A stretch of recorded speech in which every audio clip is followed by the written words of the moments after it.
So just so you know, for the Q&A today, everything that is a public paper, the Q&A will be live streamed. And there will be some flexibility around timing, I hope, and hopefully we won't need all of the time that we've allocated for every session. However, as I've emphasised in emails, it would be really, I'm going to chair quite strictly on questions on Thursday. Yeah, you back me up, Nicola, okay, because I really only want questions on Thursday for anything that is new on Thursday, and that is going to be the law, all right? Well, it's not going to be the law, but it's going to be the attempt that I make to get us through. So, do you want to say anything? Do you want to start off by talking, Paul and Vida? Don't mind.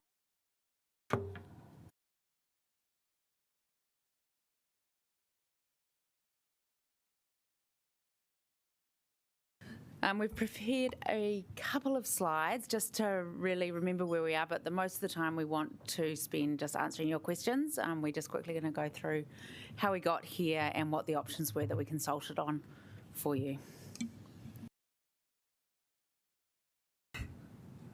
Why am I doing? Sorry, I'm just trying to share the.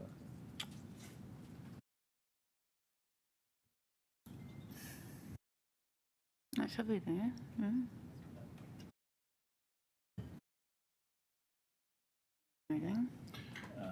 I want to run it in the Teams room, don't I? Just that. Yeah.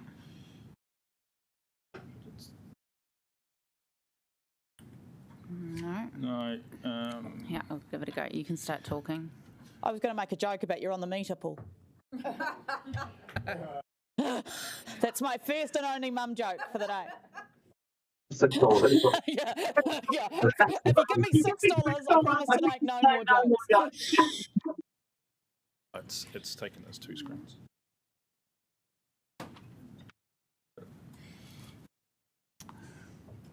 We'll get there.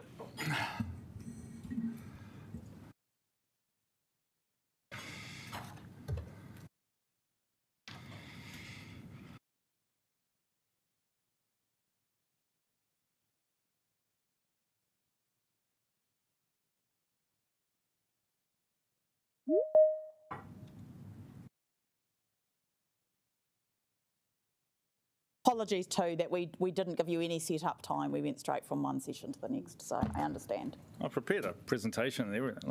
I've got four slides to share with you. Okay. All right. I'm back in the meeting. Okay, great. My tech support beside me is.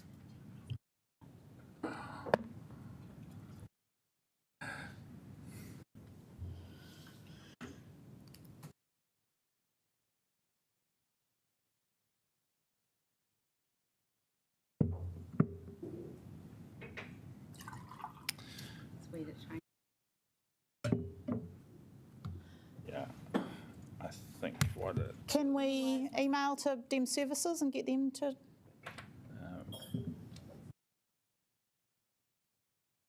Teams your presentation to Democracy Services. Cool. Still on.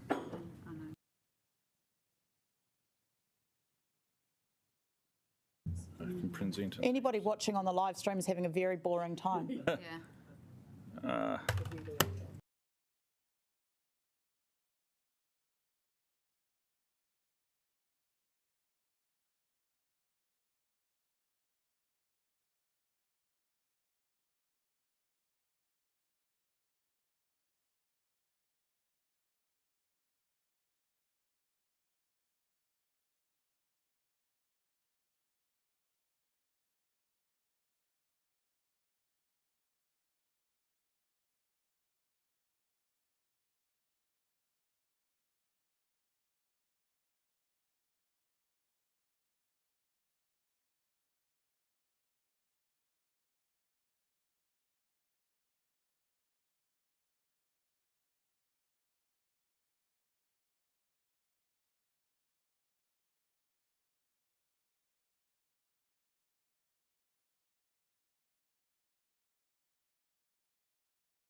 Yeah, we'll use yours.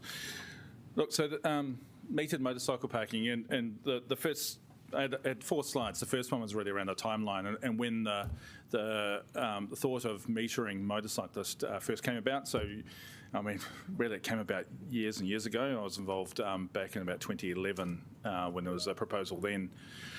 When those that were around, and I think Councillor Pannett would remember, we ended up back down in the cab building with about 20 to 40 leather-clad motorcyclists in the committee room. That was fun times. But look, this came about, probably the first time was in November 2023, when at this committee asked officers about opportunities for revenue, and we were asked to explore a number of avenues, including suburban centres and motorcyclists, and bringing payment to both of those. We brought a paper back in February for you to consider as the draft LTP for consultation. It was February 24, and in that, this committee just looked at the minutes from that, expressly pulled out that they wanted the primary consultation document to include metered motorcycle parking, so that we got feedback directly from the community on this specific issue, along with the suburban centres. The LTP consultation went out, that March, April, and in that we had 43% support to introduce metered parking for motorcyclists in the central area, and 41% opposed to the. Oh, there we are. Thank you. All right, well done. On to the next slide. So we jump a couple of slides forward. And I think that was, and so I'm on the third bullet point on the timeline, and I think that was really important, and that was what gave confidence to this committee to proceed with introducing metered motorcycle parking. And so when you adopted the long-term plan in that May, June time last year, you did accept that with that we would meter motorcycle parking, and passed it to the Regs committee to think about the fee structure, how much we were going to charge, the days of the week we're going to charge, and the hours of the day. And so officers went away and did a lot of work about how those things would work, and advertised a traffic resolution, sought some feedback. Thank you. And we brought that back to the Regs committee, and they heard oral submissions on that. And we can see there that from the consultation that we undertook, 1,645, a huge number of submissions on it, with 80% opposed. And I'll touch on that in a slide just in a time.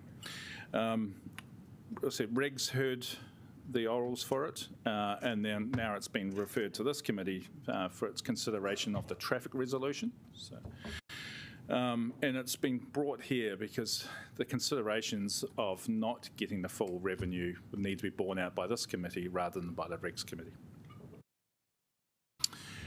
Just thinking about the spaces that we are doing, drop that.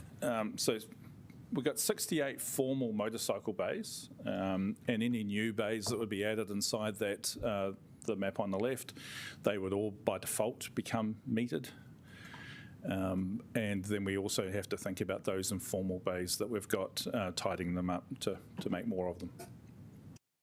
There was the results of consultation. Sorry? The green bikes are time-restricted bikes. So we do have 4 bays that are a mixture of P120 and I think one of them is P180. So they have, 3 are max, but we're still recommending that we would meter those at the $1 an hour. Consultation, as I said, a huge number of submissions. Nearly a quarter of them from outside the city. We're just wider in the region, so clearly commuters coming in by motorcycle. Overwhelming number of people opposed to it, with 80%. Some support, which is great, and support wholeheartedly, and some support with change. Just reiterating, though, that was targeted to motorcyclists. We didn't target the wider community. We were only really expecting to hear from the users, and we did hear from them. And of course, they have said, probably quite rightly, that they don't want to pay for their parking that they've had for free. When we consulted wider with the long-term plan, just a reminder there that 43% of LTP's respondents were supportive of introducing a charge of some sort. The options available to the committee, and this is outlined in the committee paper. So the first option in purple was as we consulted, and option B is as officers are recommending. The difference being, when we consulted, we included the full 7 days and 8 a.m. to 8 p.m, and that is the same time period that we meter motorists, although they are only capped at 2 hours. But they have to pay for meters Saturday and Sunday and right through to 8 p.m. And so they was trying to keep it equal for the motorcyclist. In reviewing the submissions, doing some surveys, there is very little use of the motorcycle bays on the weekend. They're primarily used by commuters Monday to Friday. And we can pull back from that, and you can see the revenue implications of not metering the weekend. So the recommendation is just Monday to Friday. Again, though, 8 a.m. through to 8 p.m, and that would meet the LTP expectations that you've set for the project team at $1 an hour. And then stepping through the rest of the recommendations, C is they're all the $1 an hour. The difference being in option C, the first hour would be free. So that would, and I've got the tag at the bottom there, encourage short-term parking, and it's consistent with the parking policy. And you remember our parking policy is geared up towards encouraging short-stay parking for all motorists. Is the primary purpose of our parking asset is to encourage short-stay, and only then when it's able to, we would enable it to be used for long-stay commuting parking. So options C and D do that, the difference being first hour free or first 2 hours free is a revenue implication. And then we move to options E and F, which I've said that, so those are with a daily cap, a $6 cap and an $8 cap. Look, there's unlimited number of options. We could put whatever dollar amount you wanted as a cap. They were just examples of the revenue implications. And I've just noted there it's contradictory to that parking policy, and actually it penalises the short stay user. So anybody that's parking there for 2 to 6 hours, or up to 8 hours pays the full fee, and the commuters get rewarded for staying longer. So they get it cheaper per hour the longer they stay. So it's perversely completely opposite to what our policy is trying to gain in that space. I told you 4 slides. Yes. I'm open for questions. Yes, we have one from Councillor Wineta. Kia ora, I'll just start off with something that I hope isn't too political a question, but after the consultation feedback we received and the sort of gradual retreat from what was originally proposed, is there a distinct point at which the juice is no longer worth the squeeze?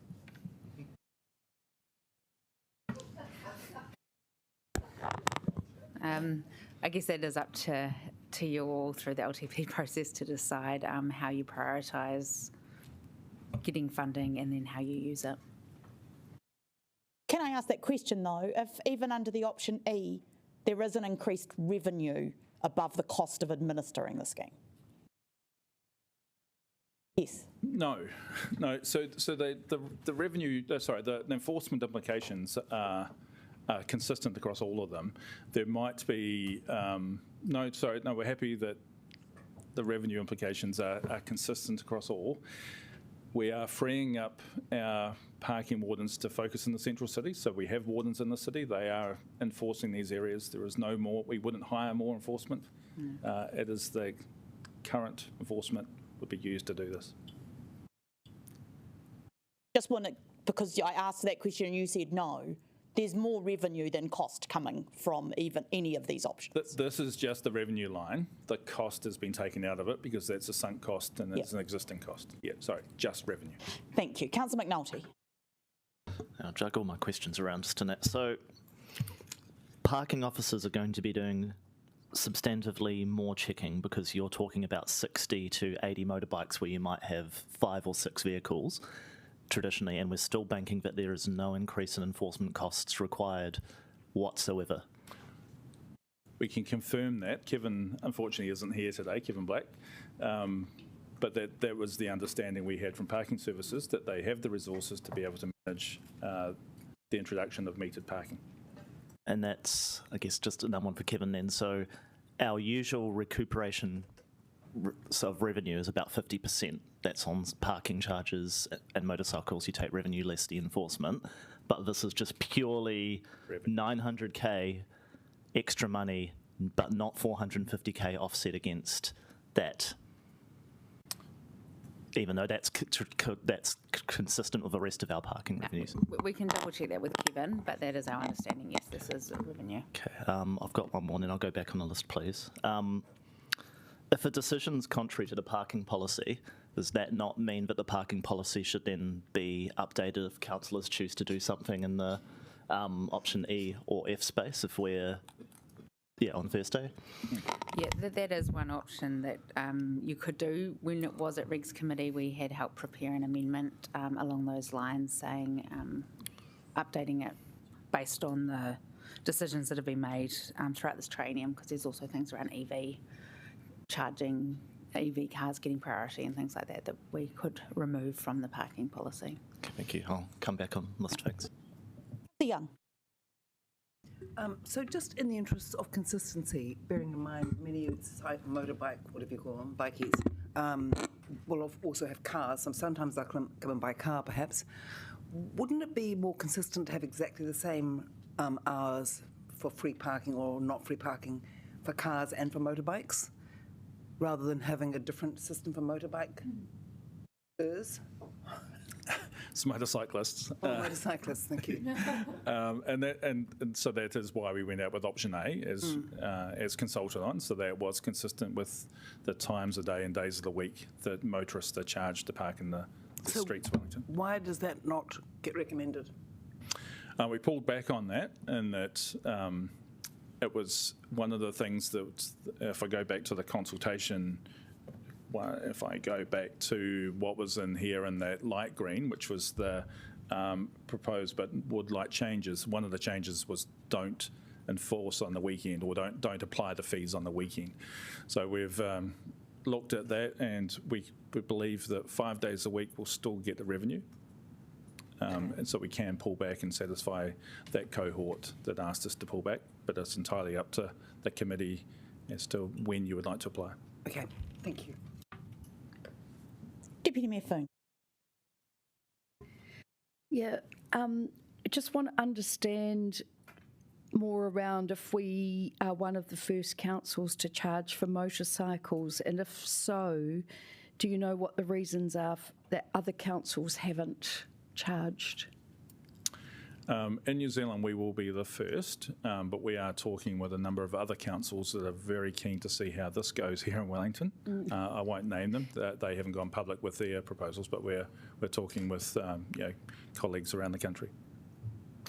Okay, is there a reason? What are their reasons for letting us go first?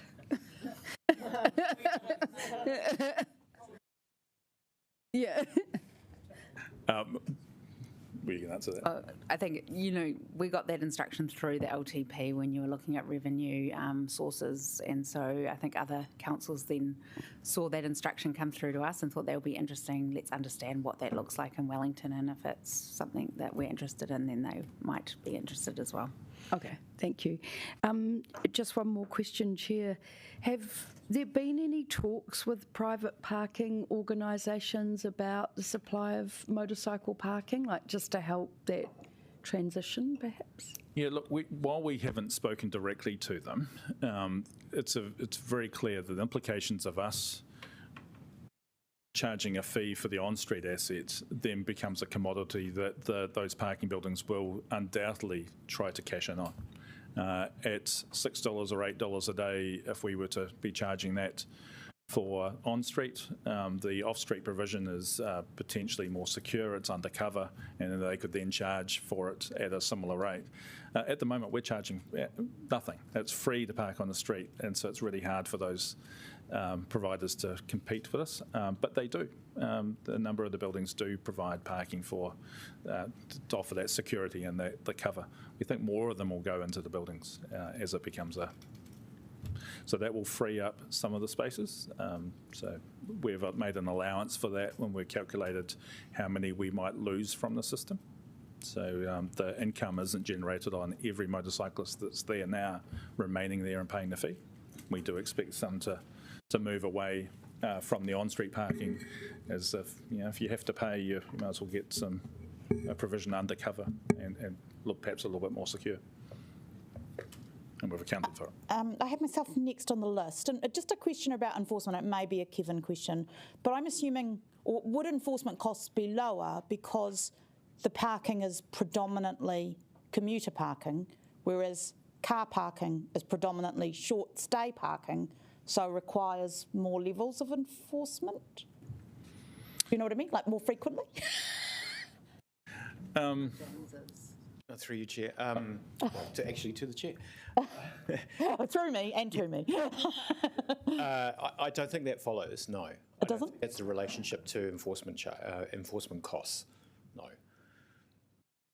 Oh, okay. All right.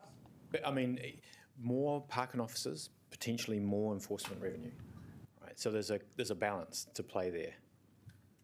Okay, all right. Well, it would have been good to have Kevin here. But anyway, next time. He's on leave Oh, he's on leave. Okay, I'm sorry. So my next question is, have officers considered, I understand, you know, we did a parking policy and, you know, we probably didn't really consider motorcycle issues, you know, but have you sort of thought about commuting on a motorcycle is different than commuting in a car? Both due to the impact of a car on the congestion, but also in terms of the impact of car parking on street space? You can do it.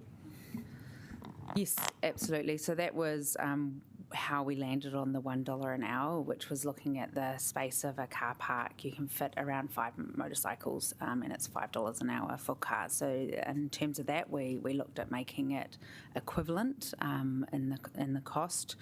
And then in terms of the commuting, I mean, legally on the road, they should be sitting in the lane and not going around the lanes. But that was one of the things that we had been asked to look at. Was there a way of adding commuter motorcycle parking higher up in the parking hierarchy, so that they did get priority together with other types of uses in the central city? Thank you. Councillor Brown. As I understand it, most of the people who actually complained, at least the ones I overheard, were, felt that it was the total charge they didn't like. They felt they were doing God's work by commuting on a motorcycle and not clogging up the roads, and they felt penalised. And so I think that the $6 cap does look like it, sort of at least responds to their concerns. I am a big believer in user pays. So, Question? So my question is, my question is, with option E. Why would we not extend that to 7 days? It does strike me that if having the parking charges on Saturdays and Sundays is $100,000, I don't see any reason why you wouldn't have a E2 of $1 with a $6 cap, but 7 days rather than 5. Is there any particular reason why you've? Absolutely no reason why the committee couldn't choose that. Okay, that would certainly be my preference. Councillor Abdirahman.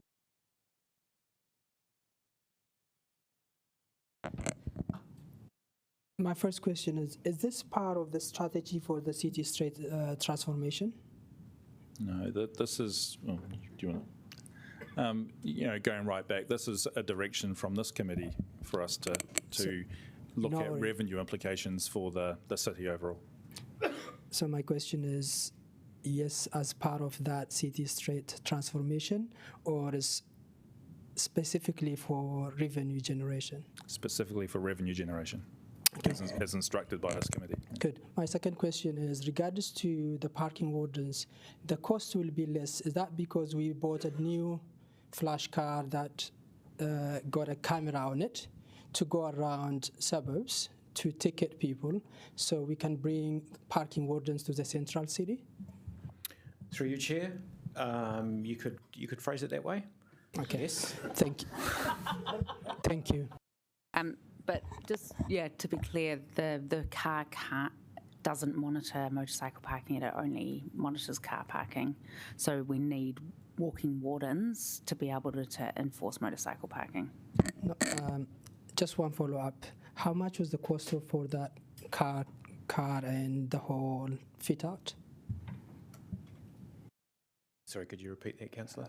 How much the car costed, including the fit-out of the camera? I'd have to come back to you with that number. Thank you. Councillor Councillor Free. Just to follow up on Councillor Brown's question, I think he was asking about the cap and the weekends, but is it correct to say that this parking charge is only going to be applied Monday to Friday? So the cap and the weekends for motorcycles really isn't a thing?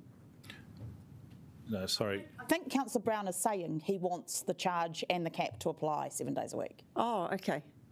I see. Okay. I see the other, okay. I was going to ask, and I know I could look this up myself, but I haven't yet.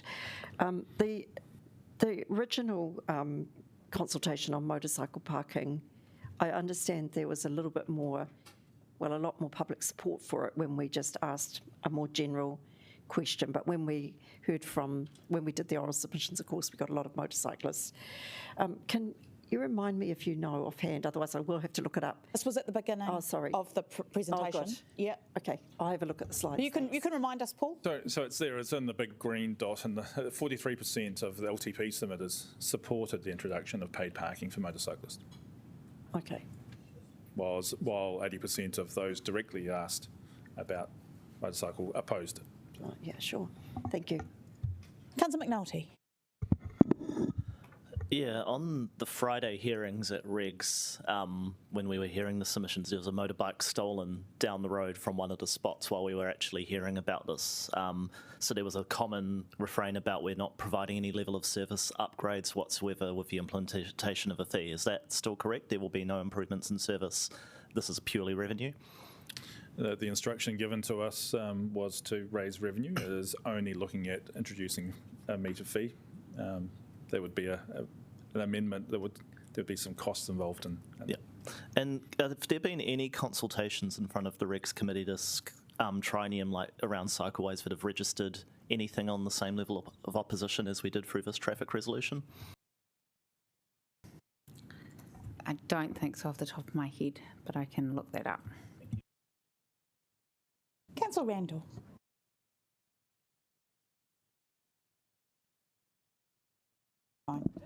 What's happened? I'm missing. Is there? It was a message. It was not a message. It was very inconvenient. Over to you, Councillor Randall. Thank you, Councillor Matthews. In the Q&A, it was noted, officers' feedback was that there was limited evidence to support that motorcycles had a significant positive influence on congestion. I mean, is that based on what? Look, strictly a motorcycle is slightly shorter than a car, but if they were to sit in the vehicle stream as they're supposed to and not split lanes, they would have very little effect on congestion. The more illegal activity of splitting lanes allows the motorcyclists to get to the front of the queue quicker and perhaps free up that gap that they would have taken in the queue. So it would have a marginal effect on congestion. But in a traffic stream, they're still holding up the car that's further back. So okay. Councillor Chung. Thanks very much. In the the oral submissions that we actually had, it was mentioned that yes, it's equitable that we are charging for a piece of land, and so it makes sense, of course, to charge bikes as well. So have we considered, in your search for getting more revenue, to actually charge bicycles to actually use the very expensive bike parks that we actually put up as well? Councillor, I will answer that question. We haven't considered charging for bike parking. If we would need to look at that. Of course, we need to. We can't just set a fee or charge for a revenue collection exercise. It needs to actually cover the cost of an activity that we are, that we are creating. So motorcycle parking is covering the cost of, the area that we have provided for those motorcycles and the parking provision. So we could probably, and we'd need to get legal advice, set fees for things like other parking provisions that we do provide. However, if we were to do that, we would need to go through a consultation process like we have done so with the motorcycle parking. And so if that was something that the next council wanted to pursue post-election, because we've already you know, we're into the annual plan for 25-26 now. It would need to be considered for the 26-27 annual plan, and that would need to be up to the next council to consider. Councillor Abdirahman. Just following up from Andrea's response to Councillor Chang, that is to cover costs, not revenue generation. So are we creating an administrative burden where we just have to do some work and then, parking warden or whatever it is, where it's going to cost us to cover that, we're charging them? Because I can't see how the revenue we get from parking or parking motorbikes would go to any other areas because of the legislative frameworks that we have. So basically, my question still, is this a revenue generation or not? If not, from what I'm hearing, it's not revenue generation. It is cost. Yeah, sorry. So when I noted about revenue generation, it is the cost recovery, and so parking, parking covers the cost of things like transportation within our revenue and financing policy. It's within the revenue and financing policy. So the cost of funding things like transportation, in terms of the parking, the cost of parking wardens, parking, all of the expenditure that goes into that, but transportation also. Again, my question is, because of this new policy, we are not employing any new parking wardens because we have a new car that is going around. So which costs are you trying to recover by charging for this motorbike? So the generator of this, as Paul's talked about, was because back in the beginning of 2024, you asked us to go away and say, how could we get more revenue into the council? So we went and said, by charging for a number of different things, you may be able to generate more revenue. One of the ones which you selected to ask us to continue to work on was the motorcycle parking. So it's not about recovering cost for a service, it's about the revenue generation for this one specifically. Okay, so it's a revenue generation, right? Yeah. That's been asked and answered. Okay. So I just want to clarify this. We're recovering the cost from the use of vehicles, being motorcycles, being parked on public land, which generates revenue. However, we can't charge more than the actual cost recovery. All right. Councillor Calvert. Do we pay rates on our roads? We don't. No, we don't. Okay. No. That's just what was curious to understand. Yeah, thank you. Do you have any more questions, councillors? I've got one. So the car driving around the suburbs, the flash car, that is, I don't know whether it's flash or not, but the new technology that we have, that is implementing our parking policy.